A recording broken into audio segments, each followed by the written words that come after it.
The spaceport on Delta Station was never truly quiet, but today the air carried a strange tension, a kind of electricity that made every being look over their shoulder and whisper to the person beside them.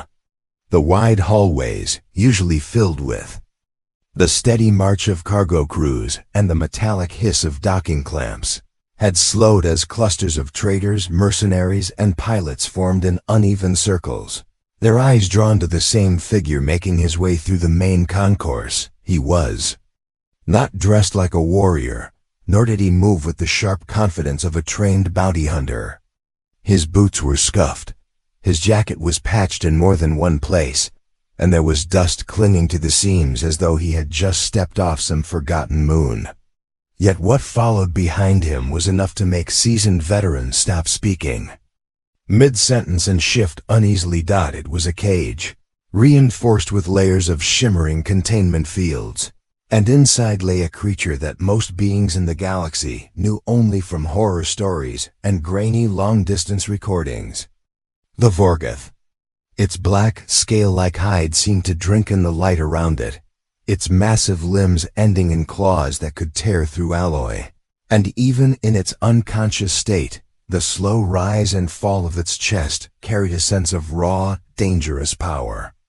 Entire fleets had been torn apart by a single one of these beasts, and yet here it was, silent, bound, and utterly defeated, following behind a man whose hands were bare and unshaken. Murmurs rippled across the crowd as word began to spread from one corner of the concourse to the other. Some insisted it had to be a trick, that the creature must have been drugged or caught in some massive trap.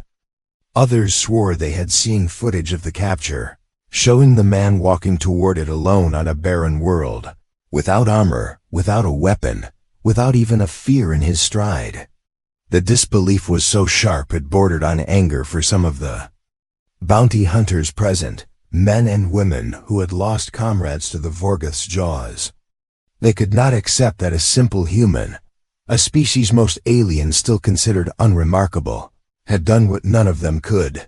The man kept walking, his expression calm, almost unreadable, his eyes fixed ahead as if the crowd and the whispers meant nothing. He was headed toward the inspection gates, the final checkpoint before entering the galactic security sector, and as he passed the tall arch of scanners, two armed officers stepped forward to block his path. Their armor gleamed under the bright lights, their faces hidden behind reflective visors, but their voices were low and firm as they demanded he stop. The lead officer gestured toward the cage with a single sharp motion, asking how he had captured it, what tech he had used, which crew had been foolish enough to follow him into that hunt. The man simply replied that he had gone alone and brought nothing with him except his own hands.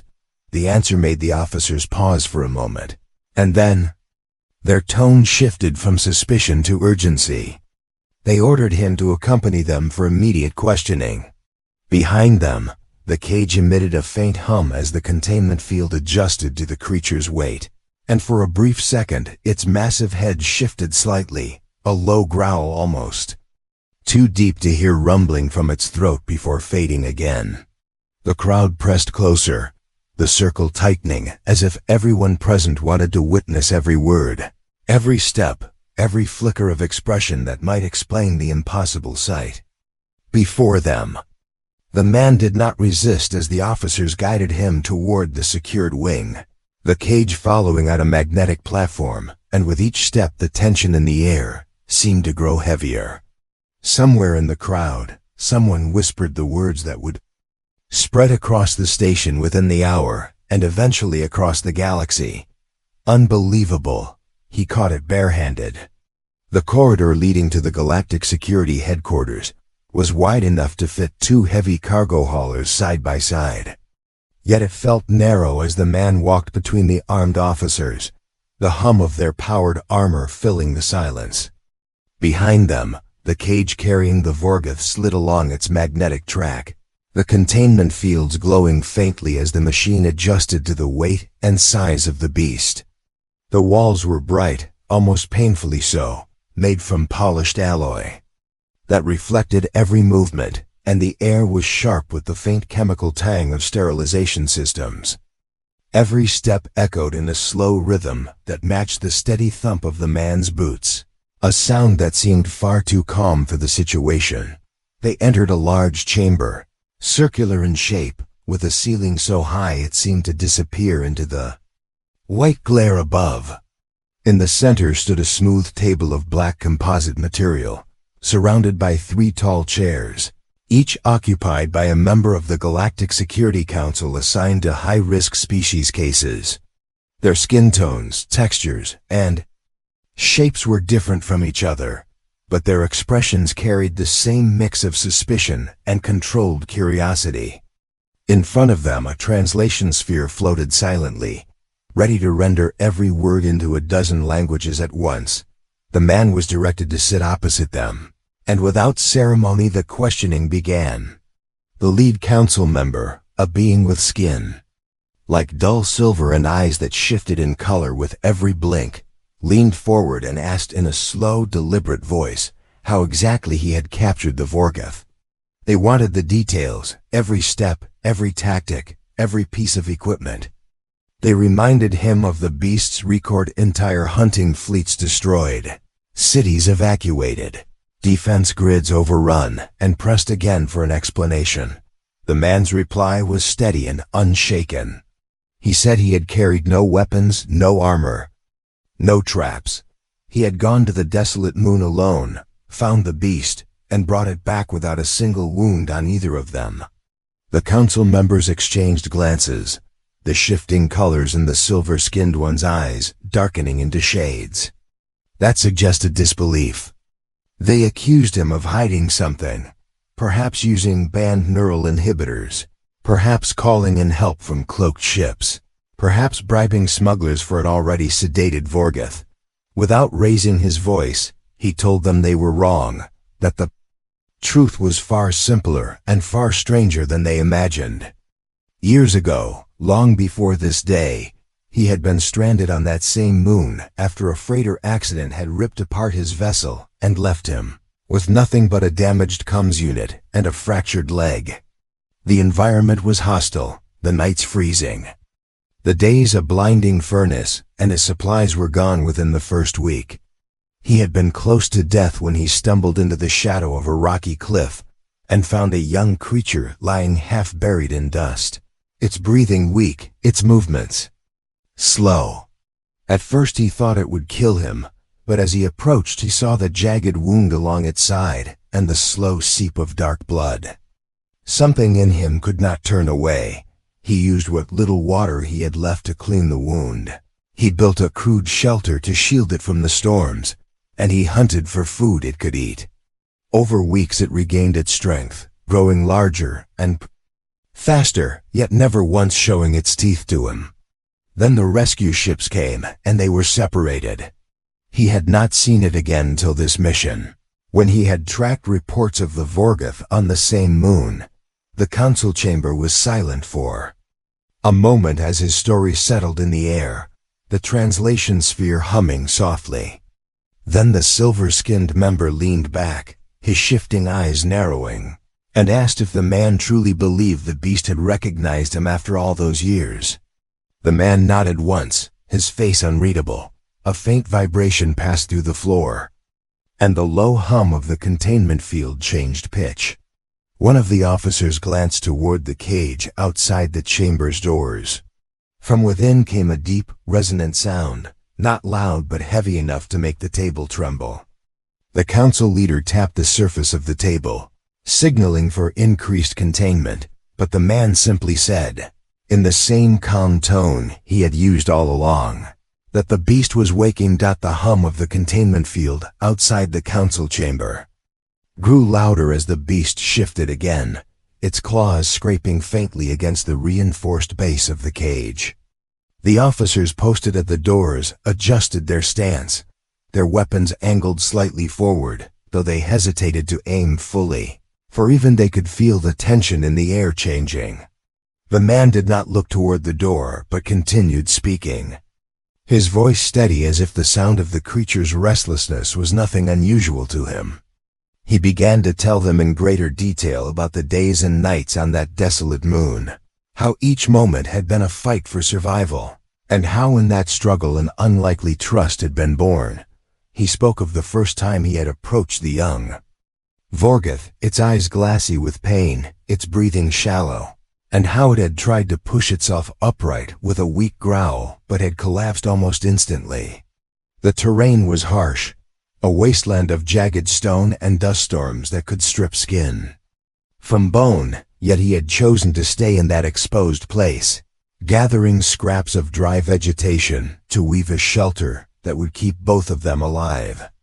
He had hunted small creatures at night, moving slowly and silently so as not to disturb the sleeping beast, returning with whatever meat he could find, always leaving the largest portion for it. As the days turned into weeks, he began to notice changes in the creature's behavior. At first it would eat only when he moved far away, but soon it no longer waited for his absence. Its eyes, once clouded, grew clear and alert, following his every movement with an intensity that was not quite hunger and not quite suspicion. Sometimes in the cold hours before dawn, when the wind screamed through the cliffs, he would feel a faint vibration in the ground near his shelter, and know that the beast had drawn closer, not to threaten him but to share the warmth trapped in the crude walls he had built. One night a storm unlike any he had seen swept across the moon, lightning tearing open the sky and turning the ground into a shifting sea of dust. His shelter began to collapse under the weight of the wind, and he was sure the end had come, but then he felt a shadow pass over him. The young Vorgoth had moved to shield him, its massive body forming a barrier against the storm until the worst had passed. From that night onward, the distance between them seemed to vanish. He could approach it without fear, could place his hand on the thick hide along its neck and feel the deep, steady rhythm of its heart. When the rescue team finally found him, they were stunned not only to see him alive, but to find him in the company of a creature that should have killed him days after his crash. The Vorgoth had not moved as they approached, had not bared its teeth or raised its claws, but when they tried to pull him away, it released a sound that made the ground tremble, a sound that froze even the most heavily armed soldiers in place. In the end they had to separate them with heavy machinery, and he watched it vanish into the dust before being pulled aboard the rescue ship. He never expected to see it again. Years passed, and yet the memory of that bond stayed with him. When he heard of a Vorgoth sighted on the same moon, tearing apart mining stations and scattering security forces, he knew it could be the same one. The council members listened without interrupting, their faces revealing a mix of disbelief and a curiosity they could not entirely hide. They asked if he truly thought a creature like that could remember him after so long. He told them he did not just think it, he knew it, because when he found it this time, it had stopped moving the moment it saw him, its muscles relaxing, its eyes fixed on his with the same depth he had seen all those years ago. A deep sound rolled through the chamber again, this time louder, vibrating through the floor and walls. The officers at the doors exchanged quick glances, their hands tightening on their weapons. The man slowly turned his head toward the noise, and for the first time since entering the station, a faint smile touched his lips. He told the council the beast was not here as a prisoner, but as an old friend, who had simply followed him home. The vibration running through the council chamber floor was no longer faint and occasional. It had become a steady pulse like the slow beat of some ancient drum buried beneath the walls, and every being in the room could feel it travel up through their boots and into their bones. The hum of the containment field had changed again, the tone sharper, and the glow flickered as if struggling to keep up with the force pushing against it. Outside the chamber doors, the cage shifted forward an inch, then another, not from the platform's movement, but from the sheer strength of what was inside.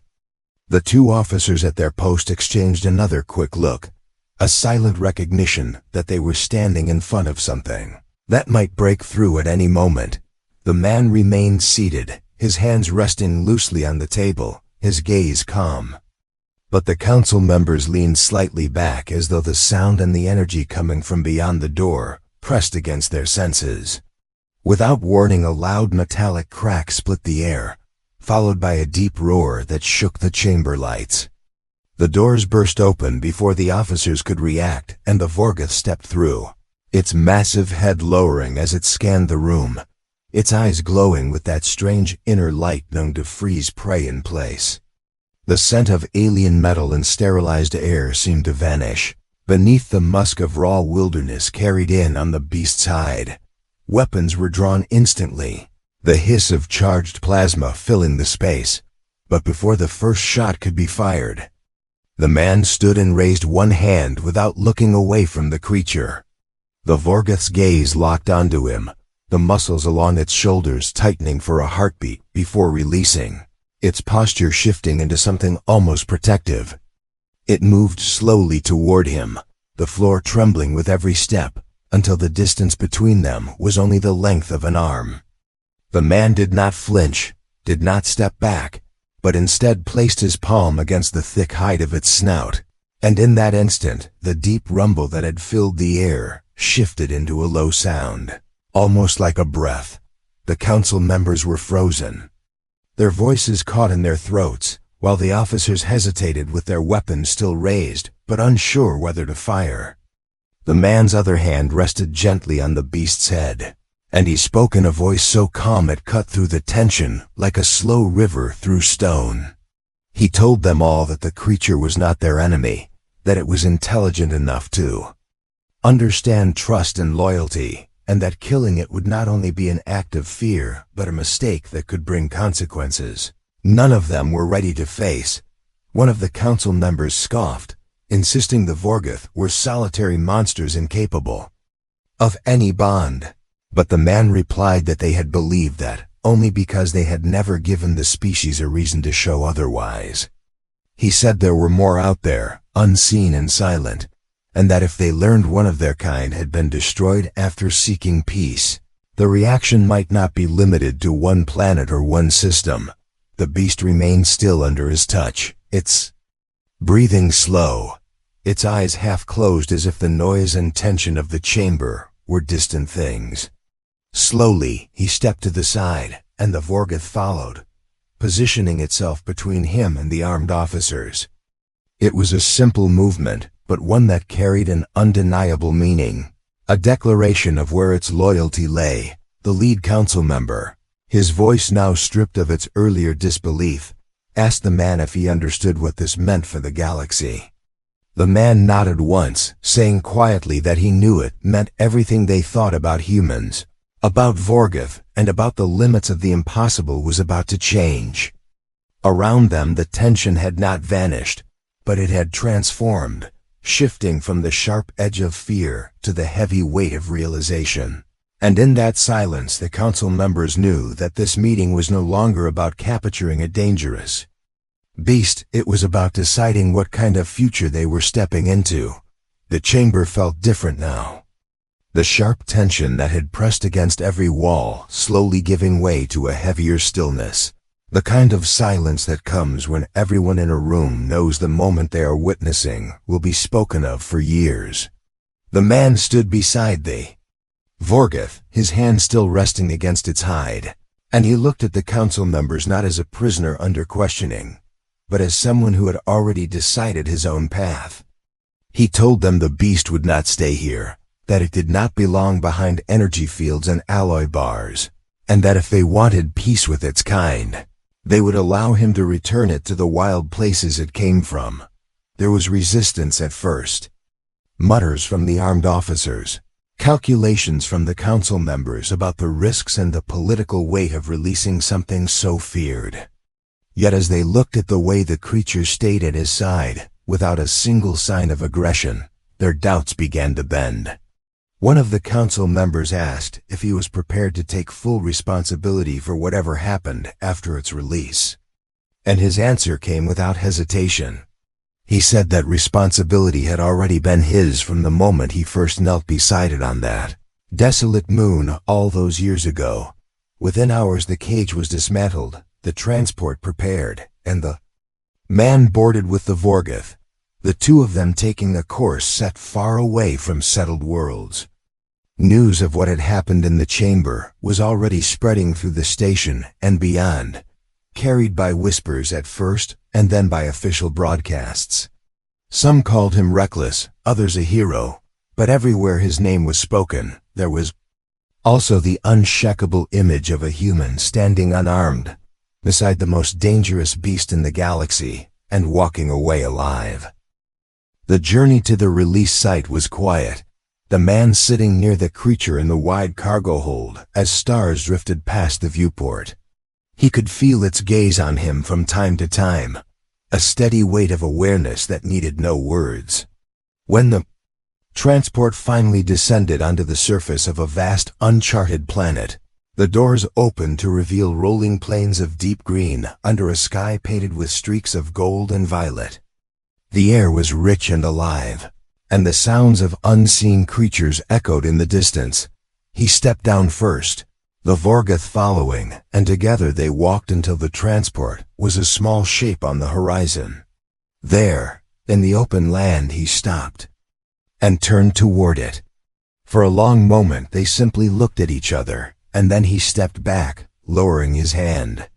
The creature stood still, its great head tilting slightly as if memorizing him once more, and then it turned, its powerful legs carrying it across the plain with a speed that seemed to swallow the ground. Before it vanished into the line of dark trees at the edge of sight, it stopped and looked back one last time, the fading light catching in its eyes in a way that seemed almost like a promise. The man remained there until it was gone, the wind moving through the grass around him, and then he turned and made his way back to the transport. As he climbed aboard, a shadow passed overhead, vast and silent, and when he looked up, he saw shapes moving along the distant cliffs more Vorgoth, their eyes glowing faintly in the dimming sky. They watched him without moving, a silent council of the wild, and then one by one, they disappeared into the darkness. When he returned to the station, the council tried to question him again, but his only reply was that the galaxy was far bigger and far more complicated than most believed, and that sometimes survival was not about killing what you feared, but about daring to stand beside it. The story spread until it was no longer just about a captured beast. It became a tale about humans and the strange, unpredictable ways they could change the rules everyone thought were unbreakable. In quiet corners of distant worlds, those who had heard it began to wonder what else humans might be capable of, and whether that was something to fear or something to follow. The end.